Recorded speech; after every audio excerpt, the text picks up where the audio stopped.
गेल्या काही दिवसांपासून सोशल मीडियावर शीख धर्मातल्या निहंग साधूंची खूप चर्चा आहे. ते कोण असतात, त्यांचं संघटन कसं असतं, असे प्रश्न विचारले जात आहेत. या सगळ्यामागे एक कारण आहे, ते म्हणजे उत्तराखंडमध्ये सुरू असलेला निहंग विरुद्ध गढवाली हा वाद.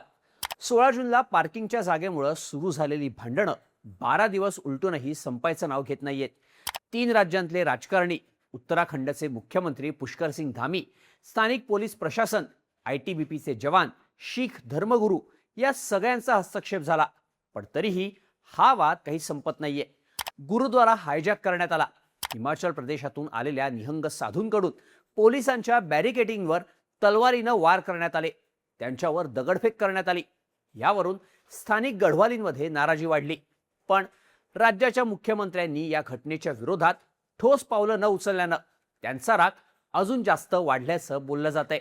हाच निहंग विरुद्ध गढवाली वाद नेमका आहे काय, त्यामागची कारणं काय, पाहूया त्या व्हिडिओमधून. नमस्कार, मी शार्दूल आणि तुम्ही बघताय बोल व्हिडिओ. हा वाद समजून घेण्याआधी ज्यांच्यात वाद झालाय ते निहंग शीख आणि गढवाली नक्की आहेत कोण ते बघूयात. तर निहंग शीखांबद्दल बोलायचं झाल्यास ते शीख धर्मातल्या विशेष योद्धा संप्रदायाचे साधू मानले जातात. त्यांच्या संघटनेची सुरुवात गुरु गोविंद सिंग यांच्या काळात शीख धर्माच्या रक्षणासाठी झाली होती. ते नेहमी गडद निळ्या रंगाचा पोशाख आणि मोठी निळी पगडी परिधान करतात. त्यांच्यासोबत तलवार, भाला आणि ढाल यांच्यासारखी पारंपरिक शस्त्र असतात. ते अत्यंत शिस्तप्रिय, धर्मनिष्ठ आणि युद्धासाठी कधीही तयार असतात असं बोललं जातं. तर गढवाली म्हणजे हिंदू धर्मातून येणारे उत्तराखंडच्या डोंगरी भागातले मूळ निवासी आहेत. त्यांना गढवाली किंवा पहाडी असंही म्हणतात. हिमालयाच्या पर्वतरांगांमध्ये राहणारे हे लोक इंडो आर्यन वंशाचे असल्याचं बोललं जातं. ते गढवाली भाषा बोलतात. त्यांची स्वतंत्र संस्कृती आणि सण आहेत. हे लोक अत्यंत प्रामाणिक, मेहनती आणि शूर मानले जातात. भारतीय सैन्यात त्यांची स्वतंत्र गढवाल रायफल्स नावाची तुकडी आहे. 1984 मध्ये इंदिरा गांधी यांच्या आदेशानं अमृतसरच्या सुवर्ण मंदिरात झालेल्या ऑपरेशन ब्लू स्टार मध्ये 9 गढवाल रायफल्स ने सगळ्यात महत्वाची भूमिका बजावली होती. थोडक्यात बघायचं झालं तर गढवाली आणि निहंग हे दोघंही योद्धा म्हणून ओळखले जातात. पण या दोघांमध्ये आता वाद उफाळण्याचं कारण काय ते बघूयात. उत्तराखंडच्या चमोली जिल्ह्यात हिमालयात असलेलं श्री हेमकुंड साहिब हे तीर्थक्षेत्र शीख धर्मियांसाठी अत्यंत पवित्र मानलं जातं. प्रत्येक वर्षातल्या मे ते ऑक्टोबर महिन्यादरम्यान जगभरातले शीख धर्मीय इथं येऊन पवित्र मानल्या जाणाऱ्या हेमकुंड तलावात स्नान करून दर्शन घेतात. या यात्रेकरूंमध्ये प्रामुख्यानं निहंग साधूंचा समावेश असतो. सध्याही ही यात्रा सुरूच आहे. आता श्री हेमकुंड साहिब यात्रेदरम्यान श्री कर्णप्रयाग ह्या ठिकाणाहून येणं जाणं करावं लागतं.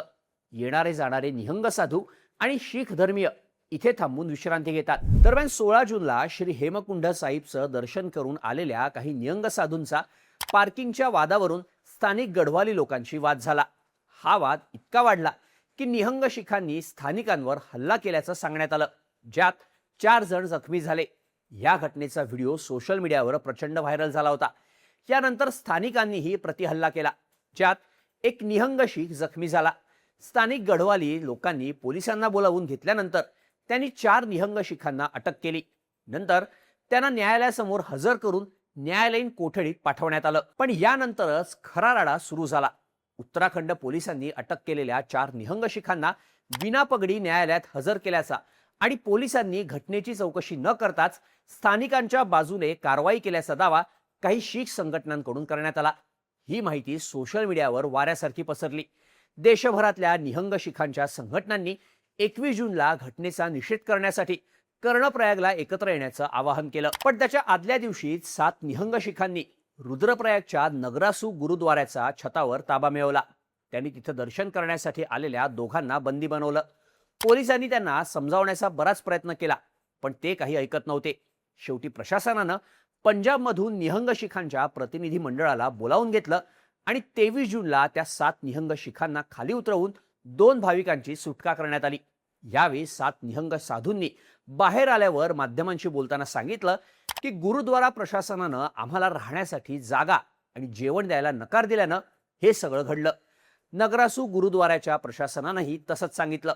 पण काही माध्यमांनी दिलेल्या बातम्यांनुसार हा प्रकार कर्णप्रयागमध्ये झालेल्या अटकेच्या निषेधार्थ करण्यात आला होता. त्या 7 जणांना खाली उतरवल्यानंतर ते आपल्या दुचाकी गाड्यांवरून निघून जात होते. पण यावेळी त्यांनी गढवालींना उद्देशून शिव्या दिल्या, हातातल्या तलवारी आणि भाले दाखवले. पण हे सगळं करत असताना तिथं उपस्थित असणाऱ्या पोलिसांनी काहीच केलं नाही.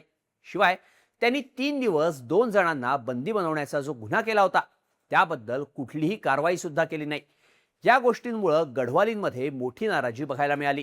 तर दुसरीकडे पंजाब आणि देशभरातल्या वेगवेगळ्या भागांमधून अटक केलेल्या 4 निहंग शिखांच्या सुटकेशी आणि त्यांना अटक करणाऱ्या पोलिसांवर कारवाई करण्याची मागणी जोर धरायला लागली.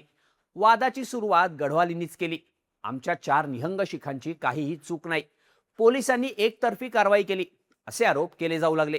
त्यानंतर कर्णप्रयागच्या 4 स्थानिकांवर पोलिसांनी गुन्हे दाखल केले. 25 तारखेला भारतभरातल्या निहंग शिखांनी कर्णप्रयागला येण्याचं आवाहन केलं.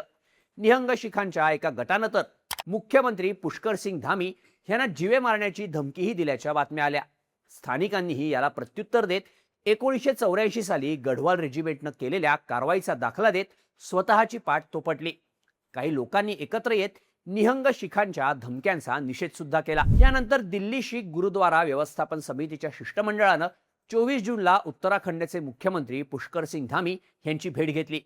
या भेटीदरम्यान कर्णप्रयागमध्ये झालेल्या प्रकाराची निष्पक्ष चौकशी होणार असल्याचं आश्वासन त्यांना देण्यात आलं. पण दुसरीकडे हिमाचल प्रदेशच्या मोहालीमध्ये जवळपास 200 निहंग एकत्र आले. दुसऱ्या दिवशी ते उत्तराखंडमध्ये दाखल होणार असल्यानं पोलीस प्रशासनानं हिमाचल उत्तराखंडला जोडणारी कुल्हाल बॉर्डर बॅरिकेड्स लावून बंद केली. येणाऱ्या निहंग शिखांना अडवण्यासाठी मोठा फौजफाटा तैनात करण्यात आला. 25 जूनच्या सकाळी हिमाचल प्रदेशातून येणारे निहंग शीख कुल्हाल बॉर्डरवर दाखल झाले. त्यांच्या हातात तलवारी, भाले, कृपाण आणि बाकी शस्त्र होती. त्यांनी बॉर्डर ओलांडण्याचा प्रयत्न केला, पण पोलिसांनी त्यांना जाऊ दिलं नाही. यावेळी तिथं तणावाचं वातावरण निर्माण झालं होतं. दिवसभर बॅरिकेड्सच्या बाहेर उभे असलेले निहंग शीख रात्री प्रचंड आक्रमक झाले. व्हायरल होणाऱ्या व्हिडिओमध्ये त्यांनी पोलिसांवर दगडफेक केल्याचं आणि चाकू भाल्यानं हल्ले केल्याचं दिसून आलं. सोबतच त्यांनी पोलिसांना आणि गढवालींना उद्देशून शिव्या आणि धमक्या दिल्याचंही बोललं गेलं. पण 26 जूनच्या रात्री निहंग शिखांची समजूत काढून त्यांना परत पाठवण्यात आलं. पण झालेल्या या सगळ्या प्रकारामुळे गढवाली समाज अजूनच नाराज झाला. निहंग शिखांनी कुल्हाल बॉर्डरवर केलेल्या राड्यानंतरही पोलिसांनी कारवाई केली नसल्यानं उत्तराखंडचं सरकार पंजाब सरकारच्या दबावात काम करत असल्याचे आरोप झाले. आमचा यात्रेकरूंना विरोध नाही, पण यात्रेच्या नावाखाली कोणी तलवारी काढून स्थानिक व्यापाऱ्यांना मारहाण करत असेल आणि उत्तराखंडमध्ये येऊन धमक्या देत असेल तर ते सहन केलं जाणार नाही. पोलिसांनी स्थानिकांच्याही सुरक्षेला प्राधान्य दिलं पाहिजे, असं मत व्यक्त करण्यात आलं. एकंदरीतच घडलेल्या घटनांमुळे गढवालींमध्ये प्रादेशिक अस्मितेची भावना निर्माण झाल्याचं बोललं जात आहे. या सगळ्यावर उत्तराखंडचे मुख्यमंत्री पुष्कर सिंग धामी यांनी उत्तराखंड सरकार सर्व यात्रेकरूंचं स्वागत करते, पण राज्यातील कायदा आणि सुव्यवस्था बिघडवण्याची परवानगी कोणालाही दिली जाणार नाही, असं मत धामी यांनी व्यक्त केलं. निहंग शिखांकडून उत्तराखंड पोलिसांनी अटक केलेल्या 4 निहंग शिखांच्या सुटकेची मागणी जोर धरत असतानाच 27 जूनला चमोली जिल्हा सत्र न्यायालयानं हा वाद पूर्वनियोजित नसून अचानक झालेल्या भांडणाचा परिणाम होता असं सांगत अटक केलेल्या 4ही निहंग शिखांना 50-50 हजार रुपयांच्या जामिनावर सोडून देण्याचे आदेश दिले. ज्यानंतर शीख समाजातून आता शांततेच्या प्रतिक्रिया येत असल्याची माहिती देण्यात येते. पण गढवाली समाजाकडून प्रशासनावर येणाऱ्या काळात भाजपला पंजाब विधानसभेची निवडणूक लढवायची असल्यानं भाजपने पुष्कर सिंग धामी यांना शिखांविरोधात कारवाई न करण्याचे आदेश दिल्याचे आरोप करण्यात आले. दरम्यान सध्या तरी हे प्रकरण शांत झाल्याचं दिसत असलं तरी श्री हेमकुंड साहिब यात्रेदरम्यान निहंग शीख आणि स्थानिक गढवालींचा नेहमीच संपर्क येणार असल्यानं त्यांचे संबंध कसे राहतात हे बघणं आता महत्त्वाचं असणार आहे. या सगळ्याबद्दल तुम्हाला काय वाटतं? हा सगळा राडा नेमका कशामुळे झाला आणि ह्या मागची कारणं काय? याबद्दलच्या तुमच्या प्रतिक्रिया कमेंट करून नक्की सांगा आणि अशाच माहितीपूर्ण व्हिडिओजसाठी बोल भिडूच्या YouTube चॅनलला सबस्क्राईब करायला विसरू नका.